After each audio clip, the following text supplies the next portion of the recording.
Let's check out how we can use the Air Technology anterior ray coil to set up for a knee. To position the patient for a knee exam, place the knee on top of the Air Technology AA coil. Wrap the coil until there is overlap or both sides of the coils are touching. If preferred, use a strap to secure the coil.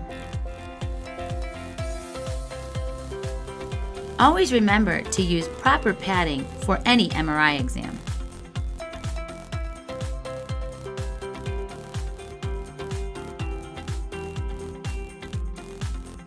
Use the IntelliTouch strip to do a quick and easy one-touch landmark of the patient.